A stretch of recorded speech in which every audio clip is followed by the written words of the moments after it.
handle the truth. Life is a box of chocolates, Forrest. You never know what you're gonna get. You'll shoot your eye out, kid.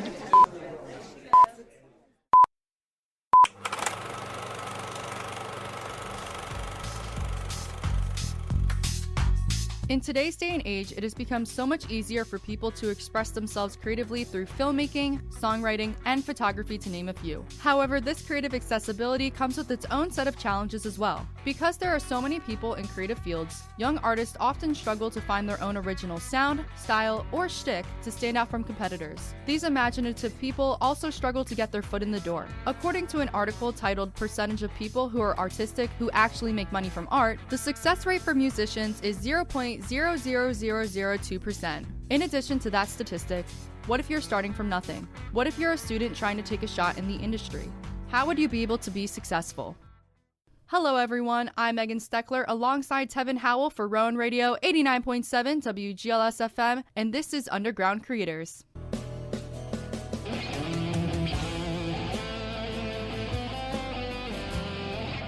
This doc will explore the lives of local creative talents, whether they are filmmakers, photographers, musicians, artists, or streamers, to share their experiences and the obstacles they face while chasing their dreams. By bringing awareness and sharing their stories, even more people are hopefully inspired to pursue their creative aspirations. We spoke with local photographer and filmmaker Al Teray and lead singer for Red Maliki, Lila Swiatanski, to understand how they got started in their creative endeavors. My first camera was a Canon T5i. It was around junior year, around that time. And I remember this was at the beginning of the end for Viners. When Instagram started implementing videos on their app, they started to hire videographers.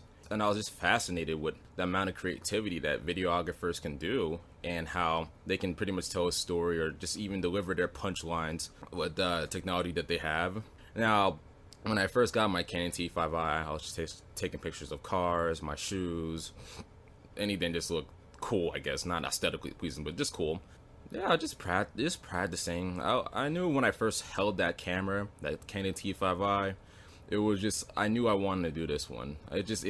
When I had the little camera strapped right around me, I was like, yes, this is something I want to do. I just felt it before I even started shooting it. Before I even know like the settings and all that stuff. It was just something that I knew I wanted to do. So I've been singing like literally as long as I can remember. I remember I used to like sing like the American Idol songs on like the Wii. Oh my god, I had like a pink guitar. I'd like put on shows for my parents. Started getting voice lessons and I started doing shows. I was into theater for a while as a kid. And then I got to college and I didn't really know what I wanted to do, but I knew I wanted to keep singing. Yeah, and then the band opportunity came and I was like, oh, like this is different. So I mean, I think any kind of opportunity to improve and grow, I mean, it makes you more versatile as a performer, and there's just more you can do, so I got involved because two of our band members are from Rowan, they're also freshmen, and then our drummer's from Cherry Hill, and they were looking for a lead singer, and they reached out to me, and so we decided to get together and try to jam and see if we complemented each other musically. So far, it's been pretty good. We met up for the first time, I want to say like the end of January, so it's like very new, like this semester, really. From someone in the filmmaking, artistic, or musical world, there are multiple obstacles one must go through in order to achieve their goals. However, for those who do not have creative passions, it is difficult to understand what underground creators go through in order to make their dreams a reality. I think for me personally, the hardest part about being a creator is just be different. Just trying not to use the same thing over and over and over. Try to be innovative in some type of way. For me, it's kind of getting a wider fan base, because if you're starting off from like a small business, you say, you only know a few people, which are like the people that you grew up around. Trying to reach to other cities, a really hard thing to do because you don't really know anybody who can help. Putting what's up in my head on paper. So for example, if I'm doing film or something like that, trying to get these ideas, there's too much going on up here for me to try to figure that out and put it on paper. Then I got to organize it. So it's just a transfer from mind to paper. That's about getting recognition for like the work you do, because you never know what you're creating, like how it's going to be receptive by people. Probably consistency and having a better mindset. I would say probably to have a creative mind. Not many people have that. I mean, people can see outside of the box, but a lot of people are still inside the box. Coming directly from local creators, Al and Lila discussed what they found to be the most difficult parts of their journeys. Films or TV shows or whatever, or even music too. It's a lot more better when it's your original work. And that's something that I feel like that's lacking in the creative industry, originality. When people see that trap music or just like, auto-tune their voice is like, well, it makes more money, so we all should do that one. It's like you're following a typical scheme that's going to get played out sooner or later. So it's like, I just feel like originality would always beat it, because it's like, one, you're not afraid to be yourself, and two, it's like, why should I follow a trend when I can potentially create one? I would say probably like compromise, because everyone kind of has their own vision of what they want to do, and we all have such different backgrounds. I know, like, at least myself, I've never actually been in a band before. It's very new to me, and I just think we all kind of have like a different idea of where we want this to go, and we have different, musical inspirations and pieces of music and artists that inspire us. So it's about kind of, putting together all that we have to offer individually to sound good together and, make sure everybody gets to do something that they enjoy. One of the biggest challenges for early creators like Al is reaching and connecting with an audience. A lot of young talent are not sure whether people would support them. However, it is more people than they assume.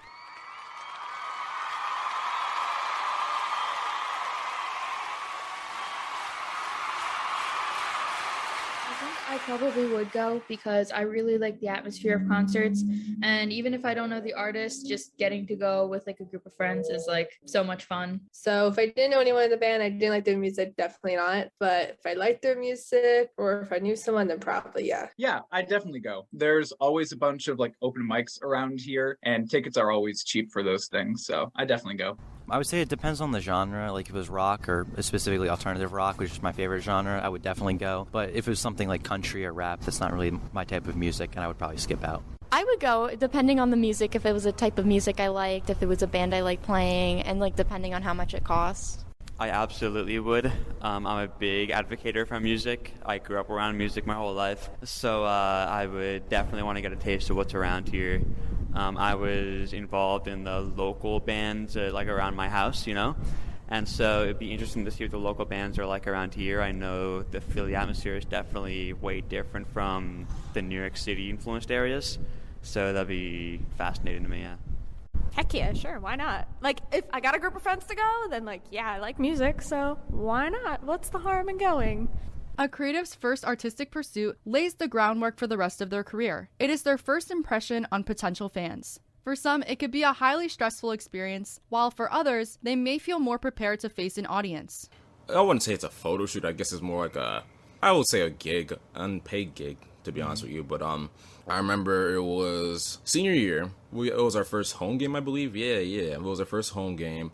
And I was like, hey, why not I bring my camera? I see people bring their camera out to these things all the time. Maybe I might get somewhere with sport photography. I started taking my camera out, and I was taking photos. Keep it a buck with you. I ain't gonna hold you. Those photos were trash. Now, fortunately, this wasn't really a gig. I just walked up in there with the camera. So, yeah, it started off like that one. And then after that, I think it was like, a few months later, it was Spirit Week, and we were having a color war between each classes, right? And I actually had the courage to bring my camera and say, hey, I have a camera, why don't we take a whole class photo? We usually do class photos during color wars or during Spirit Week, so I was like, I have a camera, I don't mind shooting. And it was so crazy. I thought I was gonna faint taking a whole class photo, for real. Like, everyone just telling me to take the photo so many times, use my iPhone. It just looked like a complete struggle up there.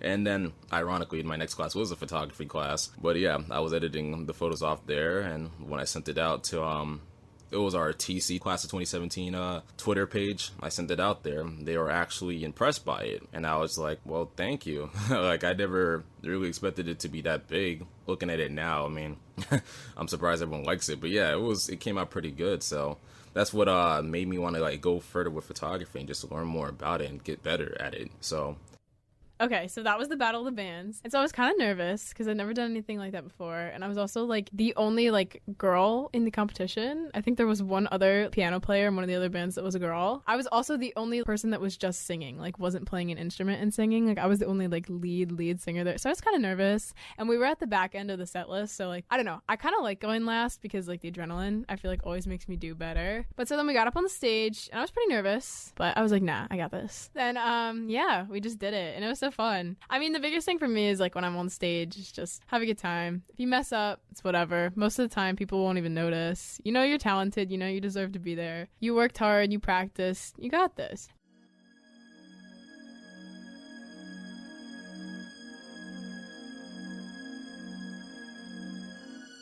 Most artists find inspiration from others in their respective industries. Celebrities such as Madonna or Jordan Peele serve as role models for those in the filmmaking and musical fields. Al and Lila discuss who motivates them in their creative fields. Kanye West, he came from humble beginnings. It's not like this was given to him on a silver platter. Like he had a family full of musicians or whatever. His mom was an English teacher. I forgot what his dad was doing, but they weren't in the whole music industry. So he had to just grind at this whole thing. And there's so many times where he was just slept on and just like dismissed because he had to go to Rockefeller Nations. They didn't really pay attention to him because he wasn't as big or even to be more realistic at the time. He wasn't the gangster type of rapper that people were looking for. That was like the mainstream thing at the time. So it's like seeing someone coming up at the 2000s with nothing and being seen as less and looking at him now and how influential he can be to other people. It's like, hey, if he can do it, then I definitely can do it. Like I can definitely inspire people in some sort of way. Like with the amount of passion and energy I put into my craft, I can definitely get up there. He's definitely one guy who inspires me.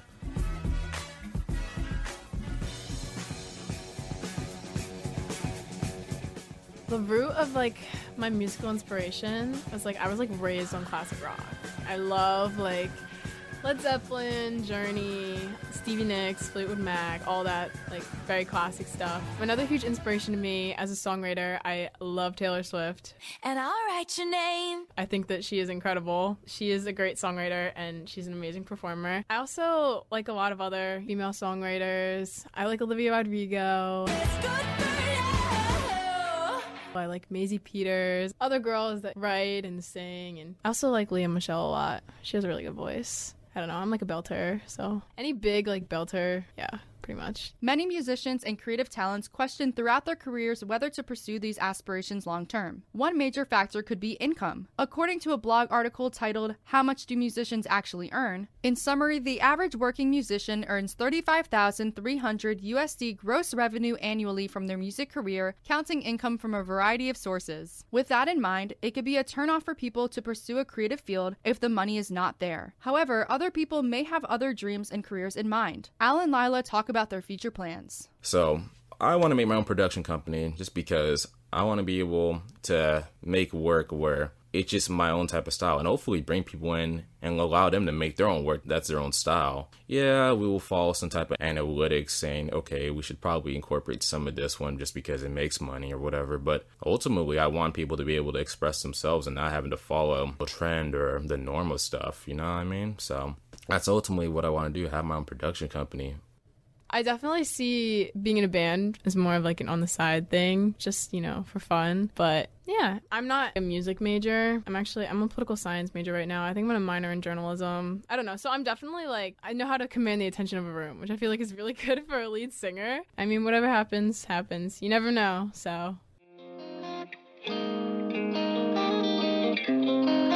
When you have a production company or when you even direct films or just produce them, you got to be able to stand your ground and not let people take over or just like manipulate you in any way, shape, or form. You got to be able to say, hey, I want this and this is how we're going to do it. Yes, I'm able to collaborate. I'm able to listen to people. It's not me trying to be arrogant, but it's like at the end of the day, like you have a vision and you want to see it come to life. The biggest thing I've learned is, when you're performing and you do really well, like there's always going to be people that are jealous of your accomplishments and want to try to tear you down because they're upset with themselves that they haven't reached the level that you're at and they don't have the same opportunities that you have. But, you just have to remember that everything that you earn is because you deserve it.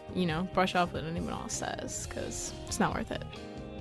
I'm Megan Steckler along with Tevin Howell, and this has been Underground Creators on Rowan Radio 89.